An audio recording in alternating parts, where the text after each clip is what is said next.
America ਵੱਲੋਂ ਦੀ resistance front TRF ਦੇ ਉੱਤੇ ਪਾਬੰਦੀ, ਭਾਰਤ ਵੱਲੋਂ ਸਲਾਨਾ ਤੇ ਪਾਕਿਸਤਾਨ ਵੱਲੋਂ ਵਜ਼ਾਹਤ। ਪਾਕਿਸਤਾਨ ਨੇ ਭਾਰਤ ਦੀ ਆਪਣੀਆਂ ਉਡਾਰੂ ਹੱਦਾਂ ਦੀ ਬੰਦਿਸ਼ ਦੇ ਵਿੱਚ 1 ਮਹੀਨੇ ਦਾ ਵਾਅਦਾ ਕਰ ਦਿੱਤਾ। ਪਾਕਿਸਤਾਨ ਤੇ ਅਮਰੀਕਾ ਵਿਚਕਾਰ ਟੈਰਿਫ ਸਮਝੌਤੇ ਦੇ ਉੱਤੇ ਬ੍ਰੇਕ ਥਰੂ ਦੀ ਉਮੀਦ। ਬਾਰਿਸ਼ਾਂ ਦੀਆਂ ਤਬਾਹਕਾਰੀਆਂ, ਹਲਾਕਤਾਂ 66 ਤੋਂ ਵੱਧ ਕੇ 103 ਤੇ ਅੱਪੜ ਗਈਆਂ ਤੇ ਕੋਸਤਾਨ ਖੈਬਰ ਪਖਤੂਨਖਵਾ ਦੇ ਵਿੱਚ ਕਰਪਸ਼ਨ ਦਾ ਵੱਡਾ ਸਕੈਂਡਲ ਫੜਿਆ ਗਿਆ। ਕਰੋੜਾਂ ਨਹੀਂ, ਅਰਬਾਂ ਬਰਾਮਦ। ਇਹ ਪੰਜਾਬੀ ਰੇਡੀਓ USA ਹੈ। ਅੱਜ ਦੇ ਅਪਡੇਟ ਪਾਕਿਸਤਾਨ 'ਚ ਮੈਂ ਹਾਂ ਮਸੂਦ ਮਲੀ। ਮੇਰੇ ਵੱਲੋਂ ਸਭ ਸੁਣਨ ਔਰ ਦੇਖਣ ਵਾਲਿਆਂ ਦੀ ਸੇਵਾ 'ਚ ਬੜਾ ਅਦਬ ਭਰਿਆ ਨਿੱਘਾ ਜਿਹਾ ਦੋਵੇਂ ਹੱਥ ਜੋੜ ਕੇ ਸਲਾਮ, ਆਦਾਬ ਔਰ ਸਤਿ ਸ੍ਰੀ ਅਕਾਲ। ਇਹ ਪੰਜਾਬੀ ਰੇਡੀਓ USA ਦਾ ਫ੍ਰੈਜ਼ਨੋ ਕੈਲੀਫੋਰਨੀਆ ਸਟੂਡੀਓਸ ਹੈ ਔਰ ਪਾਕਿਸਤਾਨ ਦੇ ਨਾਲ ਜੁੜੀਆਂ ਪਿਛਲੀਆਂ 24 ਘੰਟੇ ਦੀਆਂ ਵੱਡੀਆਂ ਖਬਰਾਂ ਦੇ ਬੁਲੇਟਿਨ ਦੇ ਨਾਲ ਮੈਂ ਆਪ ਸਭ ਦੇ ਰੂਬਰੂ ਹਾਜ਼ਰ ਹਾਂ। ਇਹ ਖਬਰਾਂ ਤੁਹਾਡੇ ਵਾਸਤੇ ਪੰਜਾਬੀ ਰੇਡੀਓ USA ਦੇ ਨੈਸ਼ਨਲ ਔਰ ਇੰਟਰਨੈਸ਼ਨਲ ਰੇਡੀਓ ਨੈਟਵਰਕ ਦੇ ਨਾਲ ਪੰਜਾਬੀ ਰੇਡੀਓ USA ਔਰ ਪੰਜਾਬੀ TV USA ਦੇ ਡਿਜੀਟਲ ਔਰ ਸੋਸ਼ਲ ਮੀਡੀਆ ਪਲੇਟਫਾਰਮਸ ਤੇ ਵੀ ਬ੍ਰਾਡਕਾਸਟ ਕੀਤੀਆਂ ਜਾ ਰਹੀਆਂ। ਇਹ ਖਬਰਾਂ 5 ਦਿਨ ਮੰਡੇ ਟੂ ਫਰਾਈਡੇ ਤੁਹਾਡੇ ਵਾਸਤੇ ਪੇਸ਼ ਕੀਤੀਆਂ ਜਾਂਦੀਆਂ ਨੇ। ਇਹਨਾਂ ਖਬਰਾਂ ਨੂੰ ਸਪਾਂਸਰ ਕਰਨਾ ਹੋਏ ਤੇ ਸਾਡਾ ਟੈਲੀਫੋਨ ਨੰਬਰ 408 272 5200 4082725200 ਹਾਜ਼ਰ ਹੈ। ਆਓ ਪਾਕਿਸਤਾਨ ਦੇ ਨਾਲ ਹੁਣ ਤੱਕ ਦੀਆਂ ਵੱਡੀਆਂ ਖਬਰਾਂ ਵੱਲ ਚੱਲਨੇ ਹਾਂ। ਅਮਰੀਕਾ ਨੇ ਕੱਲ ਪਹਿਲਗਾਮ ਹਮਲੇ ਦੀ ਜ਼ਿੰਮੇਵਾਰੀ ਕਬੂਲਣ ਵਾਲੀ ਉਸ ਤਨਜ਼ੀਮ ਦੇ ਉੱਤੇ ਪਾਬੰਦੀ ਲਾ ਦਿੱਤੀ ਹੈ ਜੋ ਦੀ ਰੈਜ਼ਿਸਟੈਂਟ ਫਰੰਟ ਦੇ ਨਾਂ ਤੋਂ ਜਾਣੀ ਜਾਂਦੀ ਹੈ। ਇਸ ਤਨਜ਼ੀਮ ਨੇ ਪਹਿਲਾਂ ਇਸ ਹਮਲੇ ਦੀ ਜ਼ਿੰਮੇਵਾਰੀ ਕਬੂਲੀ ਸੀਗੀ ਔਰ ਉਸ ਤੋਂ ਬਾਅਦ ਇਹਦੇ ਤੋਂ ਇਨਕਾਰੀ ਹੋ ਗਈ, ਪਰ ਅਮਰੀਕਾ ਵੱਲੋਂ ਹੁਣ ਬਕਾਇਦਾ ਇਹਦੀ ਜ਼ਿੰਮੇਵਾਰੀ ਇਸ ਤਨਜ਼ੀਮ ਦੇ ਸਿਰ ਮੜ ਕੇ ਇਹਨੂੰ ਅਤਗਰ ਤਨਜ਼ੀਮ ਦੇ ਘੇਰੇ ਦੇ ਵਿੱਚ ਲੈ ਆਂਦਾ ਗਿਆ ਹੈ ਔਰ ਇਹਦੇ ਉੱਤੇ ਪਾਬੰਦੀ ਲਾ ਦਿੱਤੀ ਹੈ। ਅਮਰੀਕਾ ਬਹਾਦਰ ਦੇ ਇਸ ਫੈਸਲੇ ਦੀ ਭਾਰਤ ਵੱਲੋਂ ਸਲਾਹਨਾ ਕੀਤੀ ਗਈ ਹੈ ਔਰ ਆਖਿਆ ਗਿਆ ਹੈ ਕਿ ਪਹਿਲਗਾਮ ਹਮਲਾ ਜਿਹੜਾ ਹੋਇਆ ਉਹਦੇ ਵਿੱਚ ਜਿੰਨੇ ਵਿਕਟਮਸ ਨੇ ਉਹਨਾਂ ਨੂੰ ਇਨਸਾਫ ਦੇਣ ਦੀ ਸ਼ੁਰੂਆਤ ਹੋ ਗਈ ਹੈ। ਅਸੀਂ ਅਮਰੀਕਾ ਦੇ ਇਸ ਫੈਸਲੇ ਨੂੰ ਕਦਰ ਦੀ ਨਿਗਾਹ ਦੇ ਨਾਲ ਵੇਖਨੇ ਹਾਂ। ਦੂਸਰੇ ਪਾਸੇ ਪਾਕਿਸਤਾਨ ਦੇ ਫਾਰਨ ਆਫਿਸ ਨੇ ਇਸ ਐਲਾਨ ਦੇ ਕੁਝ ਘੰਟੇ ਬਾਅਦ ਆਖਿਆ ਆ ਕਿ ਜ਼ਮੀਨੀ ਹਕੀਕਤਾਂ ਨੇ ਜਿਹੜੀਆਂ ਉਹ ਦੱਸਦੀਆਂ ਨੇ ਕਿ ਇਸ ਗਰੁੱਪ ਦਾ ਲਸ਼ਕਰੇ ਤੈਬਾ ਦੇ ਨਾਲ ਕੋਈ ਲੈਣਾ ਦੇਣਾ ਨਹੀਂ ਹੈ, ਜਦਕਿ ਲਸ਼ਕਰੇ ਤੈਬਾ ਉਹ ਤਨਜ਼ੀਮ ਹੈ ਜਿਹਦੇ ਤੇ UN ਨੇ ਪਾਬੰਦੀ ਲਾਈ ਹੈ ਔਰ ਪਾਕਿਸਤਾਨ ਨੇ ਇਸ ਬਿਆਨ ਦੇ ਵਿੱਚ ਇਹ ਆਖਿਆ ਹੈ ਕਿ ਪਾਕਿਸਤਾਨ ਨੇ ਵੀ ਇਸ ਤਨਜ਼ੀਮ ਦੇ ਉੱਤੇ ਪਾਬੰਦੀ ਲਾਈ ਹੈ। ਇਹ ਹੁਣ ਇੱਕ ਮੁਰਦਾ ਗਰੁੱਪ ਹੈ। ਭਾਰਤ ਸਿਰਫ ਔਰ ਸਿਰਫ ਪਾਕਿਸਤਾਨ ਖਿਲਾਫ ਇੱਕ ਬਿਆਨੀਆ ਜਿਹੜਾ ਉਹਨੂੰ ਹਵਾ ਦੇਣ ਡਿਆ ਹੈ, ਜਦਕਿ ਲਸ਼ਕਰੇ ਤੈਬਾ ਦੇ ਬਾਰੇ ਪਾਕਿਸਤਾਨੀ ਫਾਰਨ ਆਫਿਸ ਦਾ ਆਖਣਾ ਕਿ ਉਹਦੇ ਸਾਰੇ ਖਾਤੇ ਪਾਕਿਸਤਾਨ ਦੇ ਵਿੱਚ ਬੰਦ ਨੇ ਔਰ ਉਹਦੇ ਪ੍ਰਧਾਨ ਹਾਫਿਜ਼ ਸਈਦ ਦੇ ਉੱਤੇ ਅਦਾਲਤੀ ਪਾਬੰਦੀਆਂ ਨੇ। ਜੇ ਹਾਫਿਜ਼ ਸਈਦ ਨੂੰ ਵਾਕਈ ਇਨਸਾਫ ਦੇ ਆਲਮੀ ਕਟਾਰੇ ਦੇ ਵਿੱਚ ਲਿਆਉਣਾ ਤੇ ਭਾਰਤ ਉਹਦੇ ਸਬੂਤ ਸਾਡੇ ਨਾਲ ਸਾਂਝੇ ਕਰੇ। ਪਾਕਿਸਤਾਨ ਨੇ ਇੱਕ ਵਾਰ ਫਿਰ ਇਹ ਗੱਲ ਦੁਹਰਾਈ ਹੈ ਕਿ ਅਮਰੀਕਾ ਵੱਲੋਂ ਇਹ ਪਾਬੰਦੀ ਹੈ ਜਿਹੜੀ ਹੈ ਸਿਰਫ ਔਰ ਸਿਰਫ ਭਾਰਤ ਵੱਲੋਂ ਫੈਲਾਈ ਗਈ ਇੱਕ ਪਾਕਿਸਤਾਨ ਨਫ਼ਰਤ ਹੈ ਜਿਹਨੂੰ ਉਹ ਅੱਜ ਤੱਕ ਆਪਣੇ ਫਾਇਦੇ ਔਰ ਆਪਣੇ ਮਕਸਦ ਪੂਰੇ ਕਰਨ ਵਾਸਤੇ ਵਰਤਦਾ ਆਇਆ ਹੈ, ਜਦਕਿ ਹਕੀਕਤ ਦੇ ਨਾਲ TRF ਇਹਦਾ ਲਸ਼ਕਰੇ ਤੈਬਾ ਦੇ ਨਾਲ ਕਿਸੇ ਕਿਸਮ ਦਾ ਕੋਈ ਲੈਣਾ ਦੇਣਾ ਨਹੀਂ ਹੈ।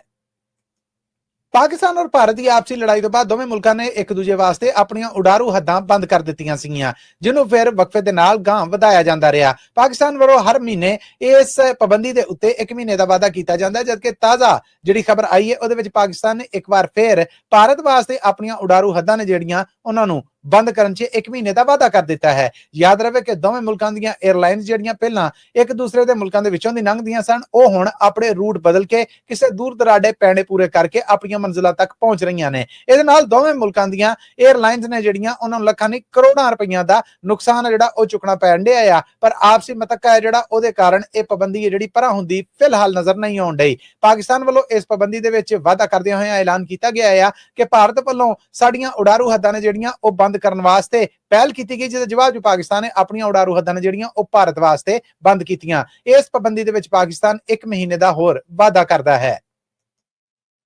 ਪਾਕਿਸਤਾਨ ਤੋਂ ਐਕਸਪ੍ਰੈਸ ਮੀਡੀਆ ਗਰੁੱਪ ਨੇ ਇੱਕ ਦਾਅਵਾ ਕੀਤਾ ਹੈ ਜਿਹਦੇ 'ਚ ਆਖਿਆ ਗਿਆ ਕਿ ਪਾਕਿਸਤਾਨੀ ਫੀਲਡ ਮਾਰਸ਼ਲ ਆਸਮ ਮਨੀਰ ਹੋਣਾ ਦੇ ਅਮਰੀਕਾ ਦੇ ਫੇਰੇ ਤੋਂ ਬਾਅਦ ਪਾਕਿਸਤਾਨ ਔਰ ਅਮਰੀਕਾ ਦੇ ਟੈਰਿਫ ਦੇ ਸਮਝੌਤੇ ਨੇ ਜਿਹੜੇ ਉਹ ਗਾਂ ਸਿਰੇ ਲੱਗ ਰਹੇ ਨੇ। ਨਾਲ ਹੀ ਇਸ ਰਿਪੋਰਟ ਦੇ ਵਿੱਚ ਇਹ ਦਾਅਵਾ ਕੀਤਾ ਗਿਆ ਕਿ ਪਾਕਿਸਤਾਨ ਔਰ ਅਮਰੀਕਾ ਦੇ ਟੈਰਿਫ ਸਮਝੌਤੇ ਛੇਤੀ ਹੀ ਕਿਸੇ ਬ੍ਰੇਕ ਥਰੂ ਤੇ ਅਪੜਨ ਵਾਲੇ ਨੇ ਔਰ ਉਹਨਾਂ ਦਾ ਐਲਾਨ ਹੋ ਸਕਦਾ ਹੈ। ਯਾਦ ਰਵੇ ਕਿ ਪਾਕਿਸਤਾਨ ਤੋਂ ਖਜ਼ਾਨੇ ਦੇ ਜਿਹੜੇ ਮੰਤਰੀ ਔਰੰਗਜ਼ੇਬ ਹੋਣੇ ਨੇ ਉਹਨਾਂ ਨੇ ਆਖਿਆ ਸੀਗਾ ਕਿ ਇਹ ਸਮਝੌਤਾ ਬਿਲਕੁਲ ਸਿਰੇ ਲੱਗ ਗਿਆ ਔਰ 1 ਹਫ਼ਤੇ ਬਾਅਦ ਇਹਦਾ ਐਲਾਨ ਹੋ ਸਕਦਾ ਹੈ, ਜਦਕਿ ਇਸ ਗੱਲ ਨੂੰ ਵੀ ਲਗਭਗ 1 ਮਹੀਨਾ ਜਿਹੜਾ ਉਹ ਲੰਘ ਗਿਆ ਹੈ। ਪਰ ਐਕਸਪ੍ਰੈਸ ਨਿਊਜ਼ ਦੀ ਇਸ ਰਿਪੋਰਟ ਮੁਜਬ ਹੁਣ ਇਸ ਵੇਲੇ ਇਸ ਮਾਮਲੇ ਦੇ ਸਿਰੇ ਲੱਗਣ ਦੀਆਂ ਖਬਰਾਂ ਨੇ ਜਿਹੜੀਆਂ ਉਹ ਗਰਮ ਹੋ ਰਹੀਆਂ ਨੇ। ਨਾਲ ਹੀ ਇਸ ਖਬਰ ਦੇ ਵਿੱਚ ਇਹ ਵੀ ਆਖਿਆ ਗਿਆ ਕਿ ਪਾਕਿਸਤਾਨ ਵੱਲੋਂ ਅਮਰੀਕੀ ਪ੍ਰੈਜ਼ੀਡੈਂਟ ਡੋਨਲਡ ਟਰੰਪ ਉਹਨਾਂ ਨੂੰ ਨੋਬਲ ਪ੍ਰਾਈਜ਼ ਦੇ ਵਾਸਤੇ ਨੋਮੀਨੇਟ ਕਰਨ ਸਮੇਤ ਅਪ੍ਰੈਲ 'ਚ ਟਰੰਪ ਖਾਨਦਾਨ ਦੀ ਕੰਪਨੀ ਵਰਲਡ ਲਿਬਰਟੀ ਫਾਈਨੈਂਸ਼ੀਅਲ ਦੇ ਪਾਕਿਸਤਾਨ ਦੇ ਵਿੱਚ ਕਾਰੋਬਾਰ ਕਰਨ ਦੇ ਕਈ ਸਮਝੌਤੇ ਨੇ ਜਿਹੜੇ ਉਹ ਹੋਏ ਨੇ। ਵਾਸ਼ਿੰਗਟਨ ਔਰ ਇਸਲਾਮਾਬਾਦ ਵਿਚਕਾਰ ਲੰਮੇ ਮੁੱਦਤ ਤੋਂ ਜੰਮੀ ਬਰਫ਼ ਹੈ ਜਿਹੜੀ ਉਹ ਖਿਲਰਨ ਡੈ ਪਈ ਹੈ। ਦੋਵੇਂ ਮੁਲਕ ਨੇ ਜਿਹੜੇ ਉਹ ਆਪਸੀ ਵਪਾਰਕ ਮਾਮਲਿਆਂ ਦੇ ਵਿੱਚ ਇੱਕ ਦੂਜੇ ਤੇ ਦਿਲਚਸਪੀ ਰੱਖਦੇ ਨੇ। ਯਾਦ ਰਵੇ ਕਿ ਪਾਕਿਸਤਾਨ ਦਾ ਇਸ ਵੇਲੇ ਵਪਾਰਕ ਖਸਾਰਾ ਜਿਹੜਾ ਉਹ 3 ਅਰਬ ਡਾਲਰ ਹੈ, ਜਦਕਿ ਇਸ ਰਿਪੋਰਟ ਮੁਜਬ ਪਾਕਿਸਤਾਨ ਇਸ ਖਸਾਰੇ ਨੂੰ ਇਸ ਟੈਰਿਫ ਰਾਹੀਂ 29% ਲਾਗੂ ਹੋਣ ਤੋਂ ਬਾਅਦ ਹੋਰ ਮੁਸ਼ਕਲਾਂ ਦਾ ਸ਼ਿਕਾਰ ਹੋ ਸਕਦਾ ਹੈ ਔਰ ਪਾਕਿਸਤਾਨ ਦੀ ਕੋਸ਼ਿਸ਼ ਹੈ ਕਿ ਉਹ ਅਮਰੀਕਾ ਦੇ ਨਾਲ ਕੋਈ ਇਹੋ ਜਿਹਾ ਸਮਝੌਤਾ ਕਰੇ ਜਿਹਦਾ ਉਹਨੂੰ ਫਾਇਦਾ ਹੋਵੇ। ਜਦਕਿ ਇਕਨੋਮਿਕਸ ਦੇ ਜਿਹੜੇ ਮਾਹਿਰ ਨੇ ਉਹਨਾਂ ਦਾ ਆਖਣਾ ਹੈ ਕਿ ਇਹ ਇੱਕ ਗੋਲਡਨ ਚਾਂਸ ਹੈ ਕਿ ਪਾਕਿਸਤਾਨ ਅਮਰੀਕਾ ਦੇ ਨਾਲ ਟੈਕਸ ਫ੍ਰੀ ਟ੍ਰੇਡ ਹੈ ਜਿਹੜੀ ਉਹ ਸ਼ੁਰੂ ਕਰੇ। ਲਹਿੰਦੇ ਪੰਜਾਬ ਦੇ ਵਿੱਚ ਬਾਰਿਸ਼ਾਂ ਦੇ ਆਏ ਹੜ੍ਹ ਨੇ ਜਿਹੜੇ ਉਹਨਾਂ ਨੇ ਤੂਫਾਨ ਮਚਾਇਆ ਹੋਇਆ, ਤਬਾਹੀਆਂ ਖਿਲਰੀਆਂ ਹੋਈਆਂ। ਕੱਲ ਦੀਆਂ ਖਬਰਾਂ 'ਚ ਅਸੀਂ ਤੁਹਾਨੂੰ ਦੱਸਿਆ ਸੀਗਾ ਕਿ ਲਹਿੰਦੇ ਪੰਜਾਬ ਦੇ ਵਿੱਚ ਇਹਨਾਂ ਬਾਰਿਸ਼ਾਂ ਔਰ ਹੜ੍ਹ ਦੇ ਨਾਲ 66 ਹਲਾਕਤਾਂ ਹੋਈਆਂ ਨੇ। ਬੜੇ ਅਫਸੋਸ ਔਰ ਦੁੱਖ ਦੇ ਨਾਲ ਹੁਣ ਦੱਸਣਾ ਪੈ ਰਿਹਾ ਹੈ ਕਿ ਹਲਾਕਤਾਂ ਵੱਧ ਕੇ 103 ਤੇ ਅਪੜ ਗਈਆਂ, ਜਦਕਿ ਮਾਲੀ ਨੁਕਸਾਨ ਇਸ ਤੋਂ ਅੱਡ ਹੈ। ਪਰ ਲਹਿੰਦੇ ਪੰਜਾਬ ਦੀ ਸੀਐਮ ਮਰੀਮ ਨਵਾਜ਼ ਉਹਨਾਂ ਦਾ ਆਖਣਾ ਹੈ ਕਿ ਹੜ੍ਹ ਦੇ ਨਾਲ ਹੋਣ ਵਾਲੀਆਂ ਇਹ ਤਬਾਹਕਾਰੀਆਂ ਜਿਹੜੀਆਂ ਇਹ ਕੁਦਰਤੀ ਆਫਤ ਨੇ, ਇਹਦੇ ਵਿੱਚ ਮਹਿਕਮਿਆਂ ਦਾ ਕੋਈ ਕਸੂਰ ਨਹੀਂ। ਜਦਕਿ ਲੋਕਾਂ ਦਾ ਆਖਣਾ ਹੈ ਕਿ ਜਦੋਂ ਬਾਰਿਸ਼ਾਂ ਔਰ ਹੜ੍ਹ ਆਂਦਾ ਹੈ ਔਰ ਸੌਣ ਭਾਦਰੋਂ ਸ਼ੁਰੂ ਹੁੰਦਾ ਹੈ ਉਦੋਂ ਨਾਲਿਆਂ ਔਰ ਸੀਵਰੇਜ ਦੀ ਸਰਕਾਰੀ ਸਫਾਈ ਹੈ ਜਿਹੜੀ ਉਹ ਸ਼ੁਰੂ ਕੀਤੀ ਜਾਂਦੀ ਹੈ, ਜਦਕਿ ਇਹ ਕੰਮ ਕੋਈ 1-2 ਮਹੀਨੇ ਪਹਿਲਾਂ ਹੀ ਸ਼ੁਰੂ ਕੀਤਾ ਜਾ ਸਕਦਾ ਹੈ। ਪਾਕਿਸਤਾਨ ਦੇ ਵਿੱਚ ਅਚਾਨਕ ਹੋਣ ਵਾਲੀਆਂ ਇਹ ਜਿਹੜੀਆਂ ਬਾਰਿਸ਼ਾਂ ਨੇ ਇਹਦੇ ਨਾਲ ਨੁਕਸਾਨ ਦੇ ਵਿੱਚ ਵਾਧਾ ਹੋਣ ਦਾ ਵੀ ਖਤਰਾ ਹੈ। ਕਈ ਲੋਕ ਹਜੇ ਵੀ ਰੋਡ ਦੇ ਵਿੱਚ ਰੁੜੇ ਨੇ ਔਰ ਉਹਨਾਂ ਦੀ ਤਲਾਸ਼ ਹੈ ਜਿਹੜੀ ਚੱਲ ਰਹੀ ਹੈ। ਕੱਲ ਜੇਲਮ ਤੋਂ ਆਉਣ ਵਾਲੀ ਇੱਕ ਇਤਲਾਹ ਦੇ ਵਿੱਚ ਦੱਸਿਆ ਗਿਆ ਹੈ ਕਿ ਉੱਥੇ ਹੜ੍ਹ ਦੇ ਪਾਣੀ ਦੇ ਵਿੱਚ ਲੋਕਾਂ ਨੂੰ ਬਚਾਉਂਦਿਆਂ ਹੋਇਆਂ ਇੱਕ ਕਾਂਸਟੇਬਲ, ਇੱਕ ਪੁਲਿਸ ਸਿਪਾਹੀ ਹੈ ਜਿਹੜਾ ਉਹ ਆਪ ਰੋਡ ਦਾ ਸ਼ਿਕਾਰ ਹੋ ਗਿਆ ਔਰ ਮੌਤ ਦੇ ਮੂੰਹ 'ਚ ਚਲਾ ਗਿਆ। ਆਖਿਆ ਜਾ ਰਿਹਾ ਕਿ 6 ਭੈਣਾਂ ਦਾ ਕੱਲਾ ਭਰਾ ਸੀਗਾ ਜਿਹੜਾ ਡਿਊਟੀ ਦੌਰਾਨ ਲੋਕਾਂ ਦੀ ਸੇਵਾ ਕਰ ਰਿਹਾ ਸੀਗਾ। ਇਹਦੇ ਇਹ ਵੀ ਦੱਸਦੇ ਜਾਈਏ ਕਿ ਇਸ ਵੇਲੇ ਪਾਕਿਸਤਾਨ ਤੋਂ PDM ਦਾ ਮਹਿਕਮਾ ਜਿਹੜਾ ਕੁਦਰਤੀ ਆਫਤਾਂ ਨਾਲ ਨਿਪਟਣ ਵਾਸਤੇ ਮੌਜੂਦ ਹੈ, ਉਹਦਾ ਆਖਣਾ ਹੈ ਕਿ ਨੁਕਸਾਨ ਦੇ ਸ਼ੁਮਾਰੇ ਨੇ ਜਿਹੜੇ ਉਹ ਉਦੋਂ ਹੀ ਸਾਹਮਣੇ ਆ ਸਕਣਗੇ ਜਦੋਂ ਅਸੀਂ ਇਸ ਐਮਰਜੈਂਸੀ ਦੇ ਵਿੱਚੋਂ ਬਾਹਰ ਆਵਾਂਗੇ। ਆਪਣੇ ਸੁਣਨ ਵਾਲਿਆਂ ਨੂੰ ਦੱਸ ਜਾਈਏ ਕਿ ਇਸ ਵੇਲੇ ਵੀ ਨਦੀ ਨਾਲੇ ਨੇ ਜਿਹੜੇ ਉਹਨਾਂ ਸਮੇਤ ਦਰਿਆਵਾਂ ਦੇ ਉਛਲਣ ਦੀਆਂ ਇਤਲਾਵਾਂ ਆ ਰਹੀਆਂ ਨੇ ਔਰ ਆਖਿਆ ਜਾ ਰਿਹਾ ਹੈ ਕਿ ਕਈ ਇਲਾਕਿਆਂ ਦੇ ਵਿੱਚ ਖਾਸ ਕਰ ਲੈਂਦੇ ਪੰਜਾਬ 'ਚ ਪੁਲ ਨੇ ਜਿਹੜੇ, ਬੰਦ ਨੇ ਜਿਹੜੇ ਉਹ ਦਰਿਆਵਾਂ ਔਰ ਨਹਿਰਾਂ ਦੇ ਟੁੱਟਣ ਦੇ ਨੇ। ਰਾਵਲਪਿੰਡੀ ਦੇ ਇਲਾਕੇ ਗਵਾਲ ਮੰਡੀ ਦੇ ਵਿੱਚ ਜਿਹੜੀਆਂ ਵੀਡੀਓ ਸਾਹਮਣੇ ਆ ਰਹੀਆਂ ਨੇ 20 ਫੁੱਟ ਤੱਕ ਪਾਣੀ ਖਲੋਣ ਦੀਆਂ ਵੀਡੀਓ ਔਰ ਫੋਟੋਜ ਹੈ ਜਿਹੜੀ ਉਹ ਸਾਹਮਣੇ ਆ ਰਹੀ ਹੈ। ਇਸ ਤੋਂ ਅੱਡ ਜੇਲਮ ਤੱਕ ਦਾ ਇਲਾਕਾ ਹੈ ਜਿਹੜਾ ਉੱਥੇ ਇਸ ਵੇਲੇ ਹੜ੍ਹ ਦੀ ਕੈਫੀਅਤ ਬਣੀ ਹੋਈ ਹੈ।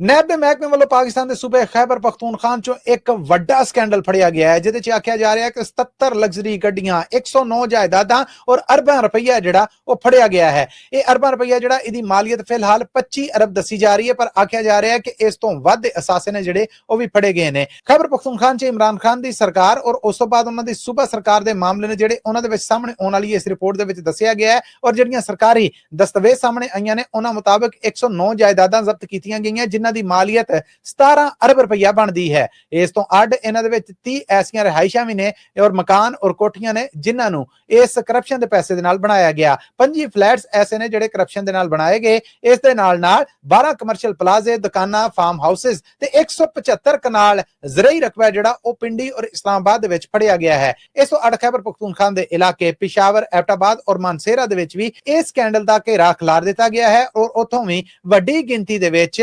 ਰਕਮਾਂ ਔਰ ਇਹ ਜਾਇਦਾਦਾਂ ਜਿਹੜੀਆਂ ਫੜੀਆਂ ਜਾ ਰਹੀਆਂ ਨੇ। ਸਰਕਾਰੀ ਜ਼ਰੀਏ ਦੱਸ ਰਹੇ ਨੇ ਕੰਟਰੈਕਟਰ ਮੁਹੰਮਦ ਅਯੂਬ ਨੇ ਬਾਅਦ ਮਾਫ ਗਵਾਹ ਬਣ ਕੇ 4 ਮੁਲਜ਼ਮ ਨੇ ਜਿਹੜੇ ਉਹਨਾਂ ਨੂੰ ਫੜਵਾਇਆ ਹੈ ਔਰ ਨਾਲ ਹੀ ਉਹਨਾਂ ਦਾ ਆਖਣਾ ਹੈ ਕਿ ਇਹ ਸਾਰੀ ਕਰਪਸ਼ਨ ਹੈ ਜਿਹੜੀ ਇਹ ਪਾਕਿਸਤਾਨ ਤਹਿਰੀਕ-ਏ-ਇਨਸਾਫ ਦੇ ਪ੍ਰਧਾਨ ਆਜ਼ਮ ਸਵਾਤੀ ਔਰ ਉਹਨਾਂ ਦੇ ਨਾਲ ਰਲੇ ਸਰਕਾਰੀ ਜ਼ਿੰਮੇਦਾਰ ਨੇ ਜਿਹੜੇ ਉਹਨਾਂ ਦੇ ਨਾਲ ਰਲ ਕੇ ਕੀਤੀ ਜਾ ਰਹੀ ਸੀਗੀ। ਆਪਣੇ ਸੁਣਨ ਵਾਲਿਆਂ ਨੂੰ ਦੱਸ ਦਈਏ ਕਿ ਪਿਛਲੇ 3 ਤੋਂ 4 ਅਰਬ ਡਾਲਰ ਦੀ ਇਸ ਕਰਪਸ਼ਨ ਦੀਆਂ ਖਬਰਾਂ ਸਾਹਮਣੇ ਆ ਰਹੀਆਂ ਸੀ, ਜਿਹਦੇ 'ਚ 42 ਬੰਦੇ ਨੇ ਜਿਹੜੇ ਉਹਨਾਂ ਦੇ ਮੁਲਵਸ ਹੋਣ ਦੀਆਂ ਖਬਰਾਂ ਸਾਹਮਣੇ ਆਈਆਂ ਸਨ। ਪਰ ਹੁਣ ਇਹ ਨਗਦ ਰਕਮਾਂ, ਸੋਨਾ, ਬੈਂਕ ਅਕਾਊਂਟ ਔਰ ਬਾਕੀ ਸਾਰੀਆਂ ਸ਼ੈਵਾਂ ਫੜੀਆਂ ਜਾਣ ਤੋਂ ਬਾਅਦ ਉਮੀਦ ਕੀਤੀ ਜਾ ਰਹੀ ਹੈ ਕਿ ਇਹ ਸਕੈਂਡਲ ਹੈ ਜਿਹੜਾ ਇਹਦੀ ਇਨਵੈਸਟੀਗੇਸ਼ਨ ਵੱਡੀ ਪੱਧਰ ਤੇ ਹੋਏਗੀ।